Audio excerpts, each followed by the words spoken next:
Now that's a proper tart. I'm going to show you how to make it. And we're starting this one off with a little dance because we're so excited that we actually get to use a food processor to make the crust. And into said food processor goes 250 grams of flour, followed by 100 grams of icing sugar, and 125 grams of fridge cold butter. Then a good pinch of salt, and then we're just going to pulse this. No, it's not working. Yeah, you got to turn it on at the wall, idiot. And we're off. So you're just going to start pulsing this together until you see it form a fine crumb. Then stop it and drop in 2 egg yolks and just a dash of cold milk, like 20 milliliters. Then just keep pulsing it together until it becomes really wet and you start to form a nice thick dough. Then tip it out onto a work surface so you can knead it for a couple of minutes more just to get it a nice smooth ball. Be careful not to overwork it because you don't want to warm it up, you want to keep the pastry as cold as possible. So once it's formed into a little disc shape, cover it with some plastic wrap and we're just going to rest it in the fridge for at least 30 minutes. And so while that's resting, we're going to make the custard. So into a saucepan, pour 500 milliliters of whole milk and 500 milliliters of cream and place it on a medium to low heat, but make sure it doesn't boil.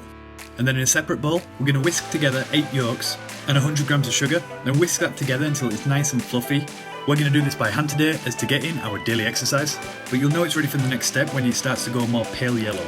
But then throw in 2 tablespoons of corn flour and whisk that in, and then 2 teaspoons of vanilla extract, and again whisk that in. And then this is where the magic of a real good custard comes in. You don't want to be pouring it all in together. So for some stability, we're going to place our bowl onto a cloth, and we're just going to trickle in some of the hot milk and cream really slowly into the eggs, just a touch at a time, all the while whisking continuously, so the eggs don't turn into scrambled egg. Be aware that the milk and cream mixture should be hot but not boiling. Pour about half the milk mixture into the eggs before you pour the whole of the bowl back into the milk and cream, all the while mixing. This will help stop any lumps forming and help stop the eggs from scrambling. Make sure you get all that last little bit out of the bowl, and then we're going to take it back to a low heat to thicken up even more.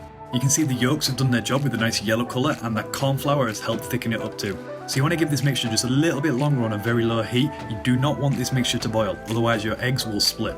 You want it in a thicker than normal custard, something like this. And then just to catch any of them little lumps that we might have missed, we're going to pour it through a sieve and then using your spatula to push it through. And we're going to try and cool this down as fast as we can. So in a bigger bowl I've created an ice bath with an ice pack because we had no ice. But you want to keep the mixture moving. The more it touches the bowl sides, the quicker it's going to cool down. And when you get it down to a good temperature, we're going to lay some plastic wrap over the top. Make sure to press the plastic against the actual custard. This will stop a skin forming. And then we're going to leave in the fridge to set for about half an hour. So while that's resting, we can get on with the crust. So remove it from the plastic, lightly dust your work surface and the pastry and your rolling pin, and just give it a few taps to get it started, and then roll out into a nice big circle.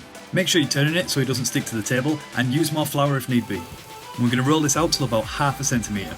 And then the easiest way to actually get it onto the pie tray is to roll the pastry back over the rolling pin, slide the pie tray underneath, and then just lay it over the top. But obviously be careful not to tear it. And we're just going to very gently try and drape it into the corners of the pie dish. Pressing lightly around the outside just to form the pleats. But again, being careful not to handle the pastry too much because we want to keep it cold. And then to trim off the excess, just push your thumb against the side of the dish and it'll come off all nice and neat and tidy. Then don't forget to prong the bottom of the base with a fork. This will stop it bubbling in the oven. Then get yourself a sheet of greaseproof paper, lay it over the top, and into that we're going to pour some baking beans or rice just to weigh the paper in place so that it doesn't bubble all over the place as well. So make sure you spread them out into the corners so it cooks the pastry evenly. And then we're going to cook this in the oven at 180 degrees for 10 minutes. Then take it out and remove the beads. We're going to stick it straight back in for another 8 minutes. You might need a minute or two more, but just check the middle of the base to make sure it's all cooked through. And then we're going to leave this to cool completely. And now it's just all about assembling it. So into the pastry crust, we're going to pour our beautiful custard, making sure to spread it evenly all the way out to the outside, but leaving about ½ centimetre from the pastry top. And then for the top of the pie, we're going to start with some sliced kiwi right in the middle. And we're basically just going to decorate it with beautiful fruit all the way around. So we have some blueberries, some grapes that I've chopped in half, and then just some whole raspberries and whole blackberries. And I'm going to do this in super speed just to save you some time.